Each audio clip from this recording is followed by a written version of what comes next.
কে এই ম্যাচের পর থেকে সব সাংবাদিকরাই কথা বলতে চাইছিল,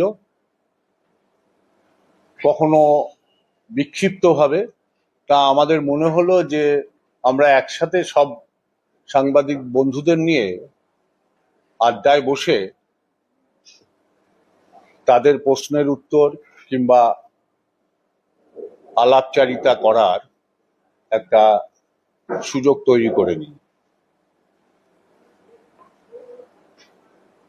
আমি আমাদের দল, ক্লাব সবার তরফ থেকে সকল সাংবাদিক বন্ধুদের, তাদের হাউসকে নমস্কার জানাই যে আমাদের সাথে কোঅপারেট করেছেন। আমাদের ব্যাড টাইম বলুন, দুঃখের বলুন, কোটি কোটি সমর্থকদের সে আবেগ, যেটাকে আমরা তাদের আবেগকে মূল্য দিয়ে জায়গায় যে পৌঁছাতে চেষ্টা করেছি, সেটা সবার কাছে আপনারা পৌঁছে দিয়েছেন, তার জন্য ধন্যবাদ। আমি যে সকল সাংবাদিক বন্ধুরা আমার কাছে কিছু প্রশ্ন জানতে চাইছিল, তাদেরকে বলি এক এক করে তাদের বক্তব্য রাখলে তার উত্তর দেওয়ার চেষ্টা করব।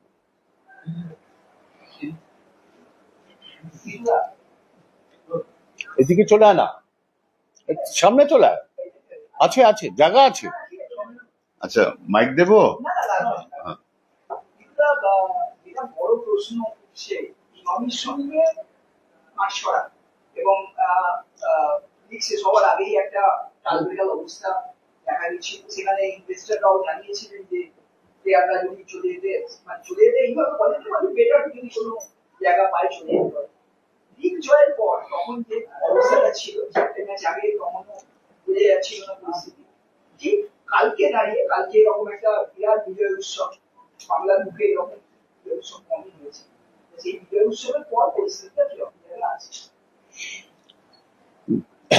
সংবাদ মাধ্যমে আমরা দেখেছি, কিন্তু আমাদের কাছে সঠিক কোনো ইনফরমেশন নেই যে ইমামিরা চলে যাবে। যদি কখনো এরকম পরিস্থিতি হয়, সেই পরিস্থিতির সামনে এলে সংবাদ মাধ্যমকে আবার আমন্ত্রণ জানিয়ে জানাবো। এক এক করে বল। বলুন। হ্যাঁ, বলুন। প্রথম প্রশ্ন হচ্ছে যে অস্কার বুজোর ভবিষ্যৎ কি থাকবেন? সেকেন্ড হচ্ছে, আজকে জাতীয় দল থেকে মোহনবাগান তাদের প্লেয়ারদের ফিরিয়ে এনেছে। মোহনবাগানের যুক্তি হচ্ছে ইউনিটি ক্লাব ফিফা উইন্ডোর মধ্যে নয়, 1 জুনের আগে যদি প্লেয়াররা চোট পায় তাহলে খরচা ক্লাবকে দিতে হবে, তাই ওরা ফুটবলারদের জাতীয় শিবির থেকে ফিরিয়ে নিয়ে এসছে 7 জন ফুটবলার। আপনাদের কি এই কোনো বক্তব্য আছে বা আপনারা কি ভাবছেন? না, অন্য ক্লাবের কি হয়েছে সেটা নিয়ে আমাদের ক্লাব অগ্রসর হবে না। আমাদের ক্লাবের জাতীয় ক্যাম্পে জয়েন করেছে, আনোয়ার ছাড়া সবাই জয়েন করেছে। তার কারণ আনোয়ারের একটা ইনজুরি আছে, সবাই জানে। আনোয়ার ব্যাপারটা আগের থেকেই তাদের কাছে ব্যক্ত করা হয়েছিল। বাকি দেখা যাবে ইনজুরি কি হলে কি হবে, ইনজুরি তো পার্ট অফ দ্য গেম। 100% দেশের ফুটবল না এগোলে ক্লাব ফুটবল অস্তিত্ব থাকবে না। দেশের ফুটবলকে অগ্রগতি দিতেই হবে, এটা আমাদের পরম্পরা, আমরা সেই রাস্তাতেই হাঁটবো। অস্কার ভবিষ্যৎ, ইস্টবেঙ্গল ক্লাব অস্কার বুজোকে রাখতে চায়, সেটা তো সংবাদ মাধ্যমে বেরিয়েছে। অস্কার বুজো আসবে, গোয়াতে গেছে, এসে কথা বলবে বলেছে ম্যানেজমেন্টের সাথে, দেখা যাক। তবে আমরা অতি আগ্রহী অস্কার বুজো যাতে থাকে। প্লিজ। হ্যাঁ, আপনাদের প্রথম আইএসএল জয়, মোহনবাগানের 4টে লিডারশিপ করেছে, আর একটা কিন্তু 3টে রইল, কিভাবে?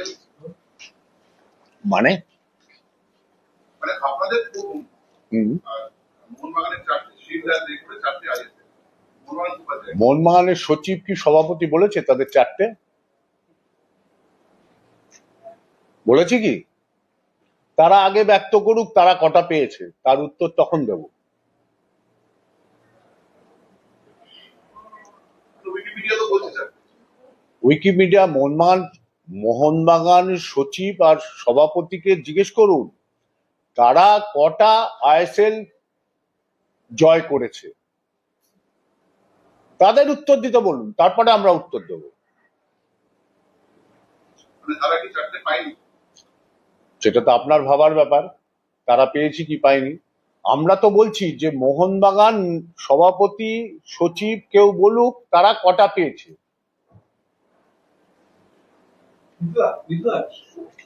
না, ক্লিয়ার হলেন? আমি একটু পরিষ্কার করতে চাইছি। না, আমি তো পরিষ্কারই বললাম, মোহনবাগানের সচিব বলুক কি সভাপতি বলুক, মোহনবাগান ক্লাব থেকে বলুক যে আমরা চারটে আইএসএল পেয়েছি।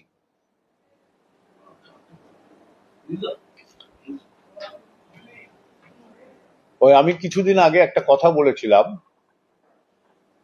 বৃষ্টি ভেজা রাতে কেউ ছাতা নিয়ে যাচ্ছে, তার ছাতার তলায় মাথা গুজে দিলে যদি মাথায় জল না লাগে খুব ভালো। আমরা সঞ্জীব গোয়েঙ্কা থেকে প্রথম অফার পেয়েছিলাম যে আমাদের সাথে গাঁটছাড়া বাঁধবার জন্য। আমরা ওই টার্মস অ্যান্ড কন্ডিশনে যেতে রাজি হইনি। তার কারণ যে আমরা ওই পার থেকে এসছি একবার জেনারেট হয়ে, এসে এই উদ্বাস্তুর ক্লাব যারা রক্ত দিয়ে তৈরি করেছে তাদের থেকে হস্তান্তর করে কাউকে দিয়ে দেব, এটা আমরা হতে দিতে চাইনি। তার জন্য ওনাদের সাথে আমরা এগ্রিমেন্টটা করিনি। তোমরা তাদের সভ্য সমর্থকদের জন্য এগ্রিমেন্টটা প্রকাশ্যে এনে দেখাক না, আমাদের এগ্রিমেন্ট তো আমি প্রকাশ্যে দেখাবো। আমাদের ক্লাব টেন্টেই রাখা ছিল, যে কেউ এসে দেখে যেতে পারে। তবে আজকের দিনে আমি এই বিতর্কটা চাই না, এটা তোলা থাক। যদি ওদের ক্লাব থেকে দাবি করা হয় কটা আইএসএল তারা পেয়েছে, তখন এর উত্তর দেবো আমরা। ক্লাব এবার আইএসএল জেতার ফলে আগামী বছর এফসি চ্যাম্পিয়ন্স লিগ খেলবে, কিন্তু ভারতীয় ফুটবলে এখন ভবিষ্যৎ কি একটা ডামাডোলের মধ্যে চলছে। আপনাদের তো দল গঠনের জন্য এগোতে হবে, আপনারা কি এই ব্যাপারে ফেডারেশনের কথা বলবেন যে একটা ক্লিয়ার রোডম্যাপ দেওয়ার জন্য? হ্যাঁ, আমি গতকালই বলেছি মাননীয় সভাপতিকে যে আমাদেরকে ইমিডিয়েটলি রোড ম্যাপটা দেওয়া দরকার। যেহেতু আমরা এএফসি কাপ খেলতে যাব, দেশের হয়ে রিপ্রেজেন্ট করব, সেই জন্য আমাদের প্রস্তুতি দরকার। আশা করি দিয়ে দেবে তাড়াতাড়ি। আরেকটা হচ্ছে নতুন ফুটবলার তো সাইন করানোর বিষয়ে আপনারা চেষ্টা করবেন, সেই ব্যাপারে ইমামের সাথে কথা বলবে অবশ্যই। আমি তো বললাম এরকম খবর পাইনি, বসবো, ওরা ডাকলেই বসবো। মানে কোন ভরসায় বলেছিলেন 2 বছরের মধ্যে আইএসএল জিতবে? তুই কি ক্লাস করে এসছিস? আমরা এই আইএসএল 2 বছরের ভিতরে জিততে পারি, জিতবো বলেছিলাম। হ্যাঁ, ঘটনা এখানে যারা বসে আছি আমরা একটা টিম ওয়ার্ক করি। আমি একা কেউ না, আমাদের একটা টিম আছে। কর্মসমিতির সদস্যরা বাদ দিলেও আমরা দৈনন্দিন একটা টিম আমাদের কাজ করে। যারা সংবাদ মাধ্যমরা রোজ যাতায়াত করে তারা দেখে, যাদেরকে দেখা যায় না, লামলাইটে আসে না, এরকম বহু মানুষ এখানে কাজ করে। আমরা বিশ্বাস করতাম যে আমরা সবাই মিলে একসাথে যদি কাজ করি এর সাফল্য পাব। যেমন ইমামির সাথে আমরা কাঁধে কাঁধ মিলিয়ে আমরা একসাথে কাজ করেছি। কোনো চলার পথে কখনো কখনো কোনো কিছু নিয়ে ত্রুটি থাকে, প্রত্যেকটা পরিবারে আছে, নেই? তো সেটা একটা আলাদা সাবজেক্ট, কিন্তু আমরা স্টিল টুডে আমাদের কোনো মতান্তর হয়নি, যেখান থেকে আমাদের প্রত্যাঘাত আসতে পারে। এই শক্তিটাই আমাদের কাজ করেছিল। প্লাস এই বছর বিশেষ করে আমরা বিভাস আগরওয়াল, সন্দীপ আগরওয়াল, ইমামির আদিত্যজি এবং মনীষজি, এই চারজনকে আমি বিশেষ করে বলবো যে এরা আমাদের যে বক্তব্যটাকে গুরুত্ব দিয়েছিল যে আমরা কি টিম চাই, এবং পাশাপাশি তারা আমাদেরকে যে যে জবগুলোর কথা বলেছিল আমরা উভয়ই সেই জবগুলো পালন করেছি।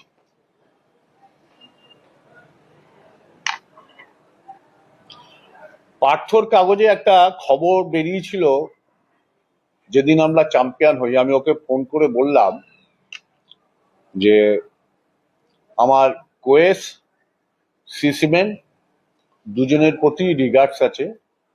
কিংফিশার চলে যাওয়ার পর আমাদের সাথ দিয়েছিল না, কোয়েসের সাথে আমরা কোনো অ্যাডমিনিস্ট্রেশন জব করেছি না সিসিমেন্টের সাথে করেছি, কেন তখন একটা প্যান্ডামিক সিচুয়েশন, সেই প্যান্ডামিক সিচুয়েশনে তারা তাদের অফিস থেকেই চালিয়েছে।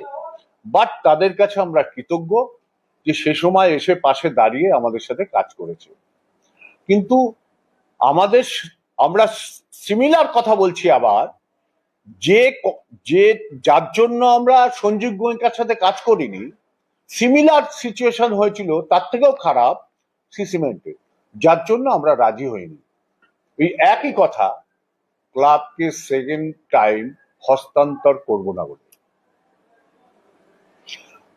তখন যারা সংবাদ মাধ্যম, কোনো মানুষ ভুল বুঝেছিলেন, আমি বিরোধিতা করেছেন বলবো না, তারা আজকে বুঝছে যে তখনকার সিদ্ধান্তটা ক্লাবে কত সঠিক ছিল। আমি সবসময় বলেছিলাম একটা সার্কেল, আমরা সার্কেলের ভিতরে আছি, ঠিক আসবে জায়গাটা। অপেক্ষা করতে বলেছিলাম 2 বছর 3 বছর, যে আমরা নিজেদের পায়ে দাঁড়িয়ে নিজেরা ট্রফি নিয়ে আসবো। আজকে মনে হয় সংবাদ মাধ্যমদের কোনো বন্ধুর এই প্রশ্ন করার আর অবকাশ থাকবে না। যদি কেউ মনে করে হ্যাঁ তখন আমরা সিদ্ধান্ত ভুল করেছিলাম, তাহলে প্রকাশ্যে বলতে পারে। তো যাই হোক, পার্থর কাছেই ঘুরে আসি। এরকম একটা গল্প পার্থ লিখেছিল, তাই পার্থকে ক্লিয়ার করলাম। ভাবলাম যে এটা পড়ে আমরা খুব আঘাত পেয়েছি, এটা সঠিক না। সঠিক চিত্রটা প্রকাশ্যে এলে সেটা যদি আমাদের ব্যর্থতাও হয়, মাথা পেতে নেবো, কোনো প্রবলেম নেই। কিন্তু যেটা আমাদের ব্যর্থতা নয়, কিংবা আমরা সেটার সাথে জড়িত নয়, সেটা প্রকাশ পেলে আঘাত তো লাগেই। কিন্তু পার্থ সঙ্গে সঙ্গে বলেছে, আমি হ্যাটস আপ টু পার্থ, যে too early to say any comments, because তারাও তো অনেক বিজি। এখন রাজ্য বদল হয়েছে, চেষ্টা করছি তাদের সাথে কথা বলে। আমরা এমনিতেই আমরা একটা অলরেডি ক্রীড়ামন্ত্রীকে চিঠি দিয়েছি যে আমাদের ওনাকে সম্বর্ধনা দেব বলে, আর আমাদের 1 আগস্টের জন্য ওনাকে একটা আমন্ত্রণ পত্র অলরেডি পাঠিয়েছি। এবার আমরা ইচ্ছা আছে ইন্ডোর স্টেডিয়ামে করব। কিন্তু আরেকটা ব্যাপার, সেটা হচ্ছে যে কাকে উৎসর্গ হচ্ছে না, আমরা 2টো না 3টে ট্রফি পেয়েছি। কন্যাশ্রীটা বলে হচ্ছে না, কেন ধরুন, ভারত সেরা ট্রফি অলওয়েজ। সাফল্যকে কোনো জায়গায় ছোট করা যায় না। ট্রফি ভারত সেরা ট্রফি। আমি সেদিনও বলেছি, আজকে বলেছি, এই ক্লাব যারা প্রতিষ্ঠিত করেছিল 1920 সাল থেকে, যাদের রক্ত দিয়ে এই তৈরি করা ক্লাব, আমরা তাদেরকে উৎসর্গ করলাম। এই ক্লাব তৈরির সময় আপনারা কে জানেন জানি না, আমি দেশবন্ধু চিত্তরঞ্জন দাস ছিলেন, রবীন্দ্রনাথ ট্যাগর ছিলেন, আশুতোষ মুখার্জি ছিলেন, আরো ঋষিরা ছিল এখানে। তাদের থেকে শুরু করে প্রতিষ্ঠাতা, আমরা সবাইকে এই ট্রফি উৎসর্গ করেছি। যারা এই বলিদান হয়েছেন দীর্ঘ 100 বছর ধরে, তাদেরকে উদ্দেশ্য করে আমরা এই ট্রফিকে উৎসর্গ করেছি। বিশেষ করে মনে পড়ে আমার, যেহেতু দেখা, আমি যাদের দেখিনি তাদের স্মরণ করলাম, যে পল্টুদা, জীবনদা, স্বপনদা এরকম মানুষরা কিভাবে ক্লাবকে, যেমন পল্টুদা প্রথম ভারতবর্ষে ফুটবলের চাঁদা তুলে হবে না উনি ফিল করেছিলেন ফার্স্ট, কিংফিশারের সাথে গাঁটছড়া বেঁধেছিলেন। আজকের দেশ কেন পৃথিবী জুড়ে একই জিনিস চলে। তো সেই জন্য ওনাদেরকে আজকের দিনে আমরা সবাই খুব মিস করছি। একই সঙ্গে সেটা হচ্ছে যে আমি বিদেশের কথা বলতে, আমরা একটা সব জায়গায় দেখি যে বড় কিছু একটা ট্রফি ট্যুর শহর শহর পরিক্রমা, এই ট্রফি কালকে যেটা হচ্ছে সেটা একটা দারুণ ব্যাপার, সেটা তো আমরা ক্লাব না বলি, ট্রফি ট্যুর হচ্ছে এরকম কিছু ভাবছে। ট্রফি ট্যুরটা না কালকেই চেষ্টা করেছিলাম আমরা, ওই ওপেন বাসটা অ্যাভেলেবেল ছিল না। আমাদের প্ল্যান ছিল ওখান থেকে পুরো আসার, এবং মা ব্রিজের পারমিশনটাও ইনডিরেক্টলি করে রেখেছিলাম, কিন্তু পাওয়া যায়নি, অ্যাভেলেবেল ছিল না। সেদিন না, গতকাল। তা করবো, ওটা প্ল্যান আছে। একটা বিষয়, পল্টুদার সাথে থেকে আপনি ক্লাব প্রশাসনে শিখেছেন, করেছেন।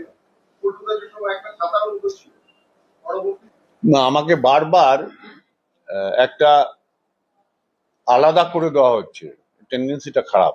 আমি একা কেউ না, এখানে যারা বসে আছে আমার কর্মসমিতি, আমরা মিলে চলি। 22 বছর পর আর্সেনাল ট্রফি পেয়েছে। আমি ছোট করে বলছি, আর্সেনাল 22 বছর ধরে যা ট্রফি পেয়েছে তার থেকে বেশি আমরা পেয়েছি। আর্সেনাল লিগটা পাইনি, আমরাও পাইনি। আমি বোঝাবার জন্য বলছি, এটা আমি ক্লেম করছি না। তো সেখানে কোন ক্লাবে 22 হোক আর 10 বছর হোক তারা ধারাবাহিকভাবে ট্রফি পেয়ে গেছে? পৃথিবীর কোন ক্লাব? নেই। ব্যর্থতা একটা সাফল্যের অঙ্গ, সেটাকে অবজার্ভ করতে হয়, পেশেন্সলি নিয়ে যেতে হয়, হার্ড ওয়ার্ক করতে হয়, মাটিতে থাকতে হয়। তুমি যে নিঃশ্বাসটা নাও সেই নিঃশ্বাসটাও তোমাকে অটোমেটিক দেয় না, তোমাকে নিতে হয়। তো লড়াইয়ের ময়দানে থাকতে হবে, লড়াইয়ের ময়দানের বাইরে যেয়ে কিছু হয় না। আমরা লড়াইয়ের ময়দানে ছিলাম, আছি, আগামী দিনেও থাকবো। এটার সাথে আমার একটা শুধু সংযোজন, যখন শেষ বাঁশিটা বাজলো, যখন শুরুতে শেষ বাঁশিটা বাজলো, আপনার মনের অনুভূতিটা সে সময় কি ছিল? আমার কোটি কোটি সমর্থকদের যা ছিল আমার তাই ছিল। আমি তো একজন সমর্থক, বললাম না, যে এগ্রিমেন্ট ছিল সেই এগ্রিমেন্টে আমাদের ক্লাব সাইন করতে পারে না। শোনো ভাই, বাধা বিপত্তি সমস্যা এটা তো মানুষের জীবনে, প্রত্যেকটা মানুষের জীবনে থাকবে, সেটাকে অতিক্রম করাটাই হচ্ছে কাজ। আর সাংবাদিকদের কাজ যখনই বাধায় পড়বে তখন কি করে সেটাকে আরো সুন্দর করে মানুষের কাছে পৌঁছে দেওয়া। তোমরা করো সেটা, বাহবা দিই ওর জন্য, তার জন্য তো ডেকে নমস্কার করলাম। কিন্তু একবার আপনাদের সাপোর্টারদের জন্য কিছু বলতে পারেন? সাপোর্টারদের জন্যই তো বললাম গতকাল, যে সাপোর্টাররাই তো আমাদের কোটি কোটি সমর্থক, তাদের জন্যই তো সব, তারাই তো শেষ কথা।